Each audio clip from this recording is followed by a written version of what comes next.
Meantime, shares of Stifel are on the rise this morning. The company reports record quarterly net revenue, client assets under management, and IV pipelines. Joining us here first on CNBC is Stifel's chairman and CEO, Ron Kruszewski. Ron, also the incoming 2026 chair of the Securities Industry and Financial Markets Association. It's great to have you back, Ron. It's great to be here. Great. I love coming down to the floor, and I need to come down here more often. So it's great to be here. It's nice to have you in the building. Yeah. So we were just talking about the environment on credit. Overall, in terms of markets, capital markets, how are you feeling? Look, it's the markets are very, very active, very ebullient. I'm listening to credit. You know, it's a great cycle for credit. We're going to have a few credit hiccups, but that's all within the cycle. I don't see anything breaking, like systemic. All right. So, and by the way, Charlie's done a great job. That cap wasn't fair, but we see a great environment. Our pipelines are records across the board. In fact, our earnings were records across the board. So it's fun to be sitting here, get a little skip in my step coming down here today. When we came into the year, we thought for sure pipelines were going to explode right away, and it took a while. What was the turn, do you think, mid-year? Well, I was on your show, and I said both in Davos and on your show, I said that I didn't see that at the beginning of the year. And the reason was because there was uncertainty. There was uncertainty to tax policy. Tariffs were uncertain. There were a lot of things that people were thinking about that kept a lid on all of this. But that's kind of behind us right now. We have a few things, but the taxes, by the way, the immediate expensing, that was a big deal for business and business investment. So now all those things are sort of cleared, and it's let's get some business done. Are you talking M&A? M&A, we name it, M&A, capital raising. IPOs, let's get the government reopened. Some of those IPOs are sitting on review desks. Yep. But right now, our pipelines across the board are at record levels. And what does it feel like? We're at the beginning of something, in the middle? Like what? You know, Wall Street always wants to know what inning are we in this cycle for capital markets. Well, you know, right now we're in the earlier innings, I would say. I always hate saying, because I get nervous whenever we're in a good environment. But I see this going into 2026, absent some geopolitical. There's always something, okay? But right now the environment is very good. I think we need to be a little careful on Fed policy, personally. I know everyone's saying, oh, we got to cut rates like this.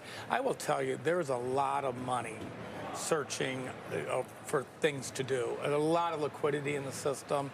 And so you don't think we need lower rates? I think we need to be measured, okay? I really do. We need a rate cut or two to balance the curve and get real rates maybe, but this concept of 4 or 5 rate cuts, no, I'm not in that But camp. It's not about the market, right? It's about helping consumers and helping homeowners, right? And places that still feel restrictive. Every CEO, every consumer CEO and bank CEO, Charlie said it as well, the low income is hurting, low income cohort.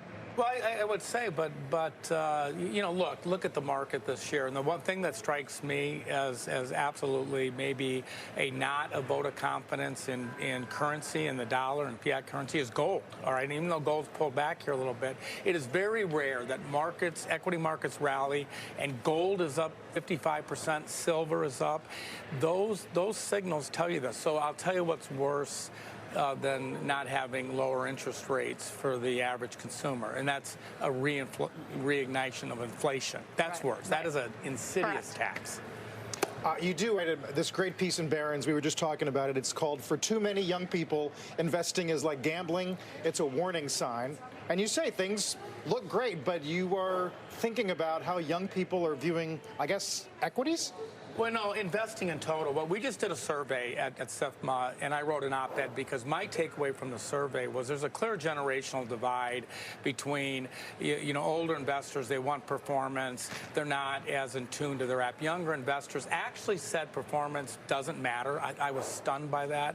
And they want to interact like they do in their daily lives. They want to interact with their social app or their app, and that's what they're doing.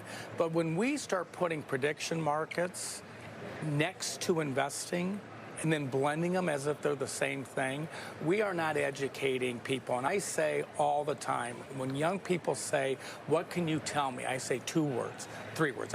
You need to understand the difference between one word, compounding, and the second word, consumption. If you don't get those two, you'll never be a good investor. And investing is compounding. Gambling is consumption.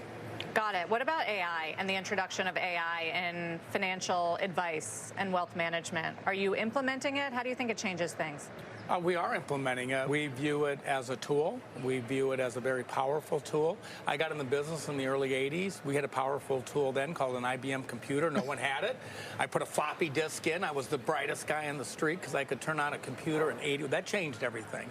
So now what are you doing? And AI is going to change things again. But do I think that AI is going to interact? Will an AI bot come here and sit in this chair and interact with us and do interviews? And we've seen a little bit of it.